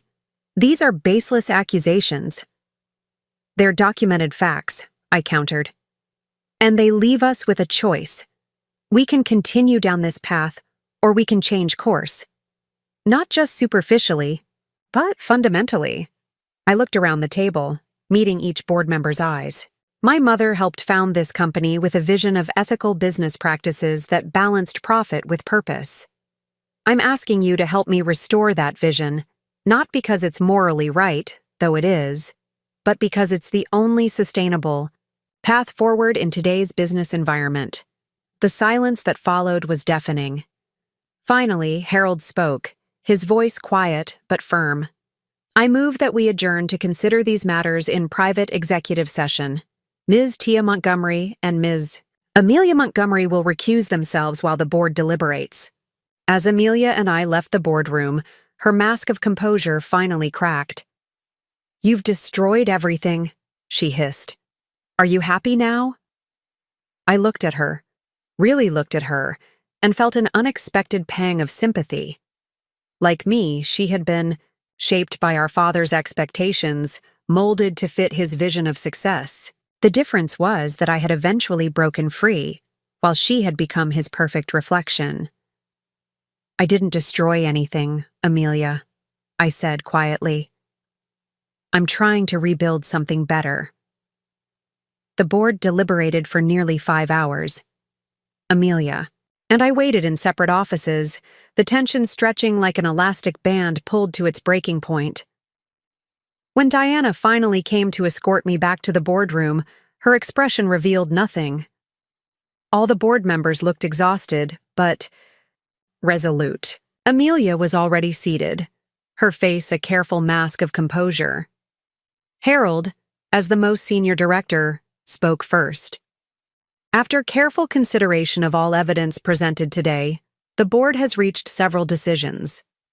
He unfolded a piece of paper. First, regarding the allegations against Tia Montgomery. We find no credible evidence of ethical breaches or conflicts of interest. These charges are dismissed. Amelia's fingers tightened around her pen, but she remained silent. Second, regarding the evidence of historical misconduct at Montgomery Investments. We acknowledge the seriousness of these issues and commit to a full internal investigation, with appropriate remedial actions to follow. Harold paused, his gaze moving between Amelia and me. Finally, regarding leadership, the co-chair arrangement has proven untenable. The board has concluded that Montgomery Investments requires a single, clear vision to move forward. My heart sank. Despite everything, Amelia's deeper knowledge of the company operations and her years of grooming by our father would likely tip the scales in her favor. Therefore, Harold continued, effective immediately, Amelia Montgomery will step down as co-chair and remain on the board as a director. Tia Montgomery will assume the position of CEO with a mandate to implement ethical reforms while maintaining profitability. The shock on Amelia's face mirrored my own. "This is outrageous," she sputtered. "I've dedicated my entire life to this company while she demonstrated the vision and ethical clarity this company needs," Ken interrupted firmly. "The vote was 7-2, Amelia. It's done." 3 months later, I stood at the podium during Montgomery Investments' annual shareholder meeting presenting our new corporate direction. The room was packed with investors, employees, media, and special guests, including Jacob and Eleanor Wellington, whose company was now part of Montgomery through a revised acquisition that preserved their autonomy and ethical standards. In our first quarter under new leadership, I concluded, we've not only maintained profitability but improved our market position by embracing sustainability and ethical business practices. Montgomery Investments is entering a new era, one that honors our founding principles while embracing the challenges of the future. The applause was gratifying, but more meaningful was the pride I saw in Aunt Clara's eyes as she sat in the front row. Beside her sat Calvin, who had been my rock throughout the transition, offering perspective, support, and eventually love rekindled. After the presentation, I found a quiet moment alone in what had once been my father's office, now mine. I'd redecorated, removing the imposing mahogany desk and dark curtains, replacing them with a lighter, more collaborative space. But I'd kept one thing, a photograph of my mother that I'd found in her journal, showing her on the day Montgomery Investments was founded. She looked confident, visionary, her eyes bright with purpose. "Ms. Montgomery?" Diana called from the doorway. "The Wellington team is ready for your meeting." "Thank you, Diana. And please, it's still just Tia." As I gathered my notes, I caught sight of my reflection in the window. Confident, centered, at peace. The journey to reclaim my inheritance had transformed me in ways I hadn't anticipated. I'd started seeking justice for myself, but ended up finding purpose for many. My father's last words, "You never deserved anything," no longer held power over me. I knew the truth now. I had always deserved my place here, not because of birthright or legal documents, but because I carried the values that should have been Montgomery's all along. I wasn't just Oliver Montgomery's disappointing daughter anymore. I was my mother's daughter too, and finally, completely my own person, and that was the greatest inheritance of all. Up next, you've got 2 more standout stories right on your screen. If this one hit the mark, you won't want to pass these up. Just click and check them out. And don't forget to subscribe and turn on the notification bell so you don't miss any upload from us.